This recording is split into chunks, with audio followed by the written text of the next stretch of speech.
नमस्कार दोस्तों, क्या आपने कभी सोचा है कि रेल की पटरियां जिन पर हम इतनी तेजी से सफर करते हैं वो बनती कैसे हैं? ये लोहे की पटरियां साधारण नहीं होती। इनमें छुपा होता है मजबूती का राज, जो इन्हें लाखों टन वजन सहने की ताकत देता है। आज हम इसी रहस्य से पर्दा उठाएंगे और जानेंगे कि कच्चा लोहा कैसे बनता है मजबूत इस्पात। ये सफर शुरू होता है धरती की गोद से, जहां लोहे का अयस्क छुपा होता है। चट्टानों के बीच से निकलकर यह अयस्क कई चरणों से गुजरता है और अंत में बदल जाता है विशालकाय पटरियों में। तो चलिए इस रोमांचक यात्रा को समझते हैं और जानते हैं रेलवे इस्पात की पूरी कहानी। लोहे का अयस्क, जिसमें लोहा छुपा होता है, हमें धरती से निकालना पड़ता है। यह काम होता है खनन के जरिए।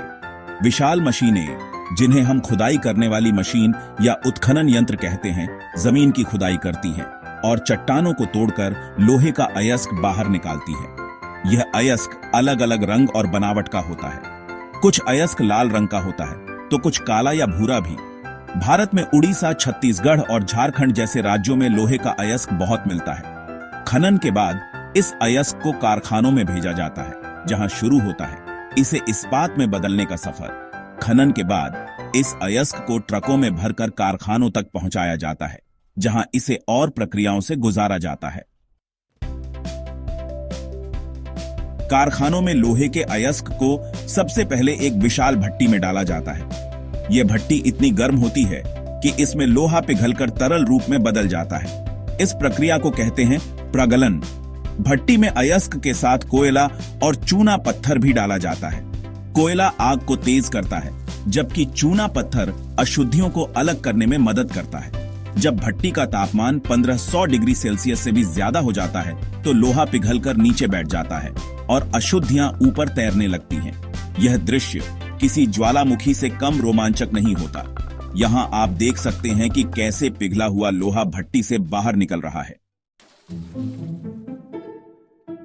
भट्टी से निकले पिघले हुए लोहे में अभी भी कुछ अशुद्धियां होती हैं। इन्हें दूर करने के लिए इसे एक और प्रक्रिया से गुजारा जाता है, जिसे परिष्करण कहते हैं। परिष्करण के लिए पिघले हुए लोहे में से गर्म हवा गुजारी जाती है। यह हवा लोहे में मौजूद अशुद्धियों के साथ प्रतिक्रिया करती है और उन्हें ऑक्साइड में बदल देती है।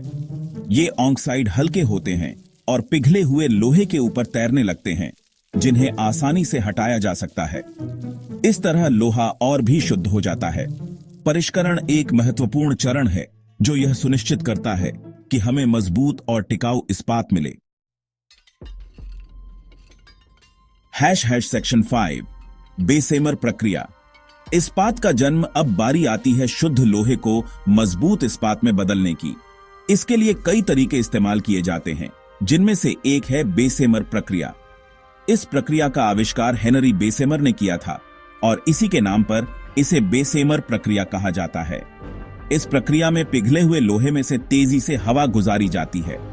इससे लोहे में मौजूद अतिरिक्त कार्बन जल जाता है और लोहा इस्पात में बदल जाता है।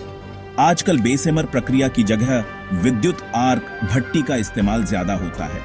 यह भट्टी विद्युत धारा से गर्मी पैदा करती है और लोहे को पिघलाने और इसे इस्पात में बदलने का काम करती है। विद्युत आर्क भट्टी आधुनिक इस्पात उत्पादन का एक महत्वपूर्ण हिस्सा है। सेक्शन 6 मिश्र धातु। मजबूती का राज। सिर्फ लोहे से बनी पटरियां ज्यादा मजबूत नहीं होती। इन्हें और मजबूत बनाने के लिए लोहे में कुछ और धातुएं मिलाई जाती हैं, जिन्हें मिश्र धातु कहते हैं। इन मिश्र धातुओं में मुख्य रूप से निकेल, क्रोमियम और मैंगनीज जैसी धातुएं शामिल होती हैं। निकेल इस्पात को जंग से बचाता है, जबकि क्रोमियम इसे और भी ज्यादा कठोर और मजबूत बनाता है। मैंगनीज इस्पात को गर्मी और दाब सहने की क्षमता देता है। इन मिश्र धातुओं को एक निश्चित अनुपात में मिलाकर ऐसा इस्पात तैयार किया जाता है जो रेलवे पटरियों के लिए बिल्कुल उपयुक्त होता है। इन पटरियों में छुपी होती है कई धातुओं की ताकत, जो इन्हें असाधारण रूप से मजबूत बनाती है। सेक्शन 7 पटरियों का निर्माण। आकार लेता इस्पात। अब आता है आखिरी चरण, जहां इस्पात को पटरियों का आकार दिया जाता है। इसके लिए पिघले हुए इस्पात को विशेष सांचों में ढाला जाता है। जब इस्पात ठंडा होकर जम जाता है तो यह पटरियों का आकार ले लेता है।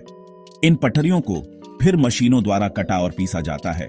ताकि वे बिल्कुल समान आकार और साइज की हो जाएं।